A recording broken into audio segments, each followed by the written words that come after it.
Metoda je bistveno bolj stara, kot se zdi. Bazira na metodi altajskih menihov, ki so delali tovrstne vaje že skozi stoletja. Ta metoda v bistvu pravijo je paradoksalna metoda, ker dostikrat nekako dihalne metode napolnjujejo pljuča, pa potem izdihuješ, pa gre vse nekaj počasi, pa šteješ, pa prav ta moč se pridobiva z napolnjevanjem pljuč, tukaj pa v bistvu hkrati, ko vdihnemo, stisnemo prsni koš. Zato je paradoksalno, ker v bistvu ne pridobivamo moči z odpiranjem, ampak noter se zgodi to, da se zapre. Ne? V bistvu vse se nekako stisne, ko to naredimo, ta gib. Ampak zaradi tega se zelo hitro okrepijo mišice, v bistvu pljuča se zelo, ko bi rekla, razgibajo, postanejo zelo prožna.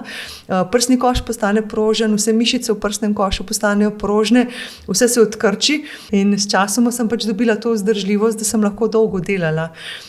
In potem vse ostale stvari, ki so prišle, so bile kot stranski produkt za mene.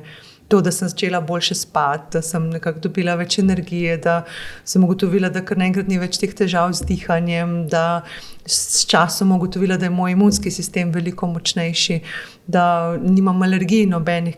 Glas pa je imel radikalni preskok potem, ko sem šla spet na oder, ne.